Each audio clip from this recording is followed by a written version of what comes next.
A paz do Senhor, querido professor, seja bem-vindo a mais um podcast EBD em Síntese, com momento pedagógico. A paz do Senhor, queridas professoras, irmã Sheila, irmã Zuênia.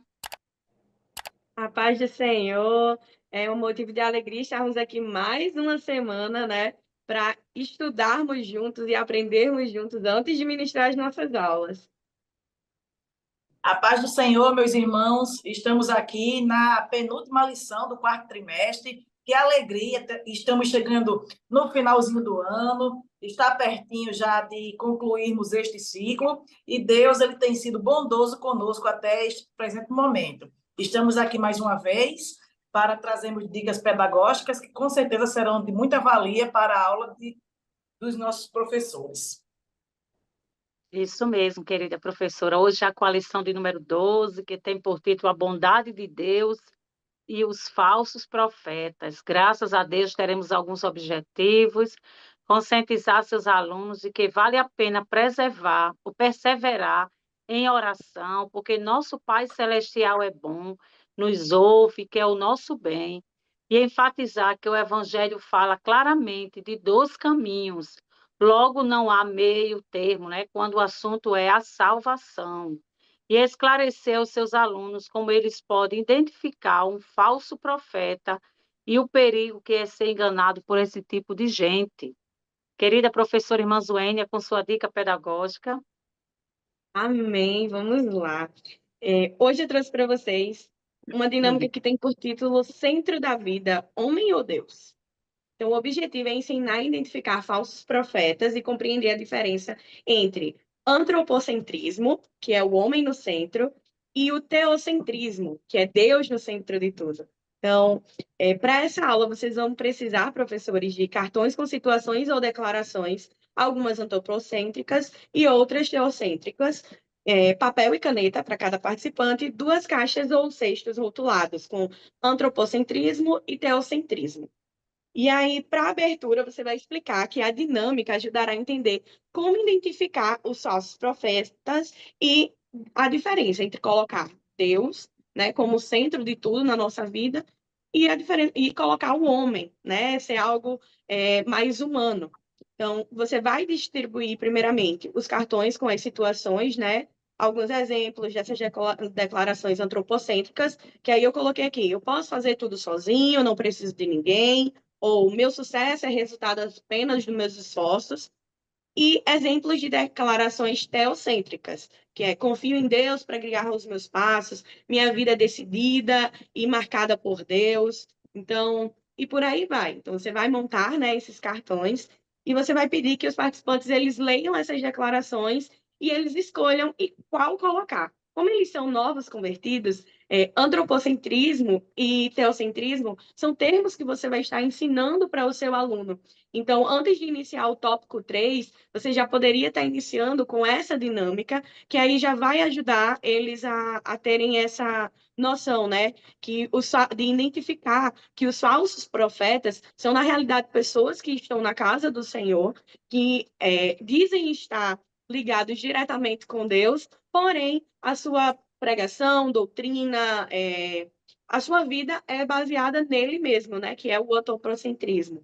E quando a gente identifica isso como novo convertido, faz com que a nossa vida seja alicerçada, né, em Cristo Jesus. E aí, quando a nossa vida ela é alicerçada em Cristo Jesus, se torna mais, se torna uma caminhada mais plana, porque a gente vai passar por dificuldades, por tentações, por várias coisas, porém a nossa vida estando guiada, né, com Jesus Cristo, nós iremos passar por essas situações, mas não iremos cair, né, e nos desviar do caminho do alvo que é o céu.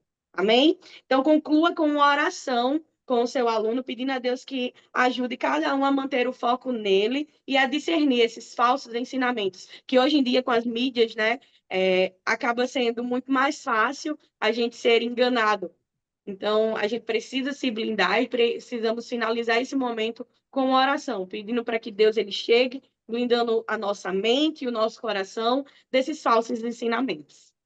Irmãos, mais uma vez estamos aqui agora trazendo a nossa dica pedagógica E a dica que eu trago para os professores é que os irmãos façam a produção de um cartaz, pode ser um cartaz ou pode ser no quadro branco, não tem problema nenhum, uma relação contendo alguns versículos bíblicos, que inclusive esses versículos estão até na própria lição, mostrando quais são as características dos falsos profetas. É interessante mostrar porque a nossa classe é classe de estudantes que ainda estão é, iniciando a carreira da fé, né? São pessoas novas convertidas. Então, nem todas elas conhecem de fé e de fato o que está ali se infiltrando dentro da igreja, da casa do Senhor, né? Então, os irmãos podem colocar no cabeçalho desse cartaz mais ou menos a seguinte frase: como reconhecer um falso profeta?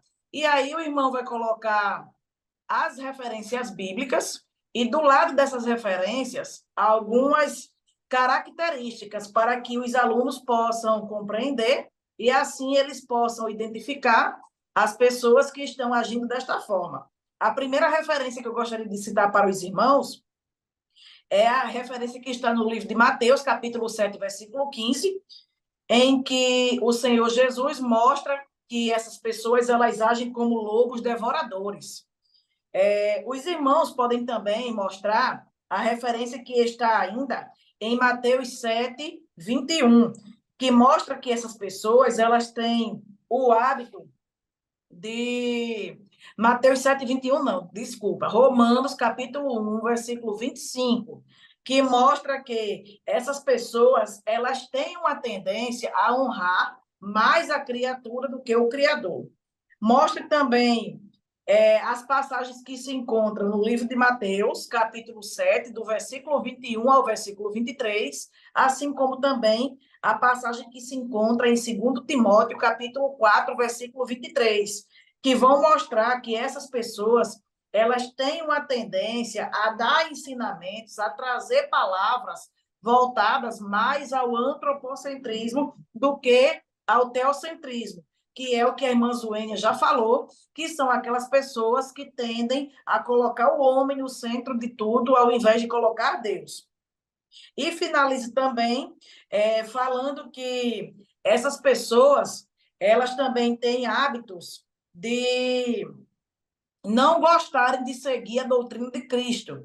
Elas querem seguir as suas próprias doutrinas, os seus próprios ensinamentos, de acordo com as suas vãs vontades. Aí, cite aí agora a passagem que se encontra no livro de 1 João, a epístola de 1 João, capítulo 4, versículo 6. E finalize, meus irmãos, explicando que a árvore boa ela vai demonstrar bons frutos, enquanto que uma árvore ruim, ela vai demonstrar frutos ruins. E Jesus ele deixou isso muito claro na passagem de Mateus, capítulo 7, do versículo 15 ao versículo 18. Quando Jesus diz que não se nasce uvas em pé de espinho, né? Então, aí Jesus fala que a árvore ela vai dar exatamente aquele fruto ao qual ela inclinada para dar. É aquilo que você nunca vai ver um pé de manga dando coco, ou um pé de uva dando morango. A árvore ela vai dar exatamente o seu fruto. E assim, os irmãos eles vão começar a compreender quando um falso profeta se aproximar, e aí ele já vai ficar antenado para que não venha cair nessas conversas, né? E assim enfraquecer a sua fé. Isso mesmo, querida. Graças a Deus, querido professor. Essas dicas pedagógicas são bênção, né, que vem somar ainda mais para o melhor aprendizagem dos seus alunos. E é muito interessante, querido professor, realizar na sala de aula também, tendo em vista do segundo objetivo, que fala sobre enfatizar que o Evangelho fala claramente de dois caminhos, logo não há meio termo, quando o assunto é a salvação, você pode estar fazendo aí, professor, uma tempestade de ideias, né? Sugerimos que inicie sua aula com alguns questionamentos, né, para a introdução da lição. faça a seguinte pergunta: qual o caminho que leva ao céu? O estreito ou o largo?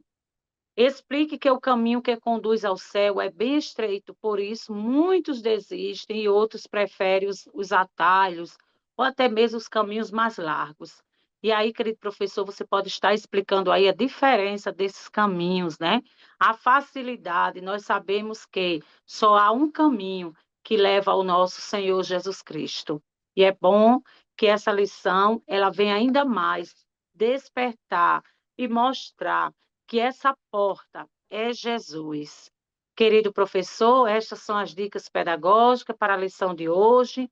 Somos gratos a Deus pelo privilégio de servir, ao nosso querido pastor presidente Martins e ao DENEC pela confiança, e às nossas queridas professoras, irmã Zuênia, e querida professora Sheila, com a sua contribuição com as dicas pedagógicas. E com as queridas professoras estão as considerações finais. Amém. Estamos aqui, né? Agora nos despedindo, professor. Então, que o Senhor lhe abençoe durante essa semana. Venha trazer mais e mais ideias para as suas aulas serem enriquecedoras. E não esquece, curte aqui a nossa página, curte o nosso vídeo, compartilhe e deixa também o seu comentário, querido professor. Que Deus te abençoe. Amém, querido professor, querida professora. Que Deus abençoe a sua aula através dessas dicas pedagógicas.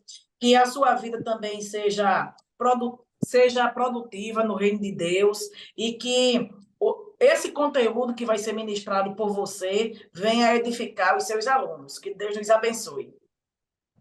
É isso aí, querido professor. Este canal abençoado é feito para você. Compartilhe, se inscreva, né?